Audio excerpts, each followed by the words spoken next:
Well, that wasn't a complete waste of 82 minutes. Seriously, I could have done anything else with 82 minutes. I could have watched a better movie. I could be doing schoolwork. I could be doing anything right now. But instead, I have to watch the 5th Underworld movie in the franchise. Why, you ask?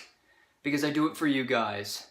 That's how much I care. So the basic overall premise of the entire Underworld franchise is that there is a continuous war between the vampires and the Lycans. And once again, in the 5th Underworld movie, it stars Kate Beckinsale as the lead vampire warrior-ass death dealer, Celine. Basically, she is a wanted fugitive from the vampire coven and is a wanted death dealer for the Lycans to kill. Because basically in the previous movie of Underworld Awakening, she has given birth to a daughter. And the thing about that is that both the vampire covens and the Lycan clans all want this little girl. And also Celine as well. Because if they can get her and the child's blood, then I guess it makes them invincible? Or something like that. So Celine teams up with the guy from the previous movies who's played by Theo James, who not only have to team up to save Celine's daughter, but have to kill the new leader of the Lycan army known as Marius. Now I have gone out of my way to see all Underworld movies before I went to see this one. That was a huge mistake. I'm gonna start off like this. Basically my overall problem with the Underworld movies is that I have no idea who to root for. At first I was rooting for Celine because she's the main character, and I wanted to follow her in her journey. Mostly I was rooting for the Lycans because if they kill the vampires, the war can be over and I can go home. But like ever since the first movie, the Lycans have always been introduced to me as the good guys. And for the entire duration of the Underworld franchise, the vampires have always been labeled as the bad guys. All except for Celine, who's just a wanted vigilante who's the main character of the movie. What the movie should have done is have like interesting lore, and not only that, but giving us characters we really care about, one from the vampire covens and one from the Lycan clans. But no, because at least in the 3rd Underworld movie there was characters to root for. Their story wasn't formulaic and filled with backstories, and you can see something in this movie that might be good. But in this movie it's just the most generic story you've ever seen in an Underworld movie. Yeah, Celine's on the run, vampires and Lycans are trying to capture her because they're trying to get her blood to turn them invincible. Something generic like that. Vampires and Lycans fight each other in the climax, and then the movie's over. Literally, it's the same movie over and over and over again. And when the vampires and the Lycans are fighting each other, like the action is just so uninspiring to watch. There was this one cool fight scene, it's where Marius and Celine were fighting each other in like this frozen lake. I mean, that was cool. Basically why I love that fight scene is because it involved vampire and Lycan fighting each other, you know, fist to fist. I like that kind of stuff. But for the duration of the fight scenes,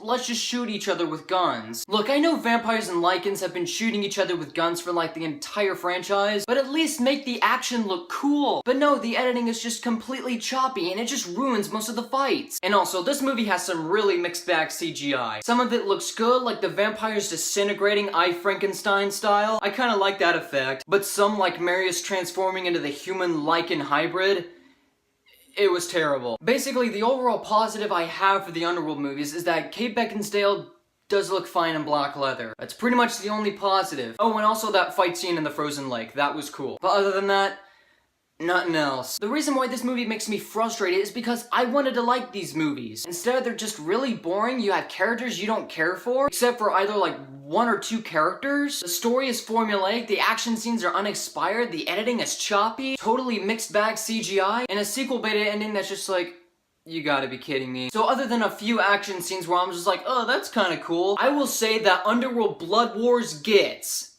a 0.5 out of 5. Alright guys, that is my review of Underworld Blood Wars. Comment below, let me know what you thought about the movie. Find me on Facebook, Twitter, Google+, or private message me on YouTube. And also, be sure to subscribe. My name is Luke Nukem, and you have been blown away.